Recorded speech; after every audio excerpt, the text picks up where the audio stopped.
आज ही Doubtnut app download करें। Doubtnut पर होगा अब आपके सभी मैथ्स, केमिस्ट्री, फिजिक्स और बायोलॉजी डाउट्स का सफाया। बस अपने क्वेश्चन की फोटो खींचो, उसे क्रॉप करो और तुरंत वीडियो सोल्यूशन पाओ। Download now. क्वेश्चन हमें दिया है कि बायोडाइवर्सिटी लॉस का मेन रीजन हैबिटेट डिस्ट्रक्शन है। तो बायोडाइवर्सिटी के लॉस की जब हम बात करते हैं, ये तो हमें पता ही है कि आजकल तेजी से एक्सटिंक्शंस हो रही हैं, या हम कह सकते हैं प्लांट्स और एनिमल्स की कई सारी स्पीशीज ऐसी हैं जो आने वाले समय में नियर फ्यूचर में अर्थ से पूरी तरह से डिसअपियर होने का थ्रेट फेस कर रही हैं। तो मेनली हमें पता है कि ये ह्यूमन एक्टिविटीज़ की वजह से है, क्योंकि अर्थ की हिस्ट्री में एक्सटिंक्शंस पहले भी हुई हैं। ऐसा नहीं है कि पहले कोई भी एनिमल एक्सटिंक्ट नहीं होता था, लेकिन आजकल जो रेट है एक्सटिंक्शन का वो बहुत हाई है, और इसका मेन रीज़न है ह्यूमन एक्टिविटीज़, जो ह्यूमन बींग्स अर्थ के इकोसिस्टम्स के साथ इंटरफेयर कर रहे हैं। और ह्यूमन एक्टिविटीज़ की वजह से जो सबसे बड़ा लॉस हो रहा है बायोडाइवर्सिटी में, उसका रीज़न है हैबिटेट डिस्ट्रक्शन। देखा जाता है कि ह्यूमन बींग्स कई फॉरेस्टेड एरियाज़ को या तो एग्रीकल्चरल लैंड में डेवलप करने के लिए, ताकि ग्रोइंग ह्यूमन पॉपुलेशन को फीड किया जा सके, या फिर ह्यूमन सेटलमेंट्स, ग्रासलैंड्स या फार्म्स बनाने के लिए डिफॉरेस्ट कर रहे हैं, या ट्रीज को तेजी से काटा जा रहा है। ऐसे में फॉरेस्ट कवर कम हो रहा है, और उसमें रहने वाली जो वेजिटेशन है उसको तो हम काट ही रहे हैं, और साथ में उसमें जो वाइल्ड लाइफ रहती है उसके पास भी हैबिटेट नहीं रहा, तो वो बहुत ही एडवर्सली अफेक्ट होते हैं, उनकी पॉपुलेशन में डिक्लाइन आ जाता है, और उनमें से कई स्पीशीज एक्सटिंक्शन का थ्रेट फेस करने लगती हैं।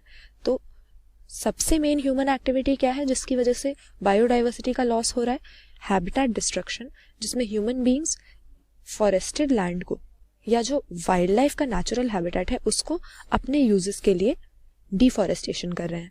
इसके अलावा डिस्ट्रक्शन के अलावा ये भी देखा जाता है कि फ्रैगमेंटेशन हो सकती है हैबिटेट की, जिसकी वजह से जो बड़ी टेरिटरी रिक्वायर करने वाले ऑर्गेनिजम्स हैं या माइग्रेशन करने वाले ऑर्गेनिजम्स हैं, उनकी पॉपुलेशन डिक्लाइन हो जाती है, और डिग्रेडेशन भी हो रही है।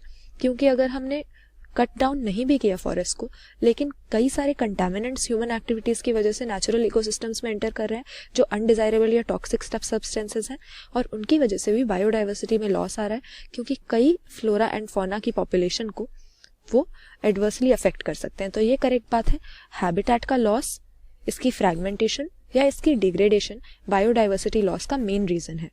लेकिन इसका रीज़न जो यहाँ पर हमें दिया हुआ है कि इससे एज एरिया बढ़ जाता है और कोर एरिया घट जाता है। एज एरिया और कोर एरिया, ये दोनों टर्म्स हम किसी फॉरेस्ट के लिए यूज़ करते हैं, जिसमें कोर एरिया वो रीजन होता है जो फॉरेस्ट के बीच में होता है, और जो भी सराउंडिंग्स होती है, बाहर का हिस्सा होता है फॉरेस्ट से बाहर का, उसका इसके ऊपर कोई असर नहीं पड़ता।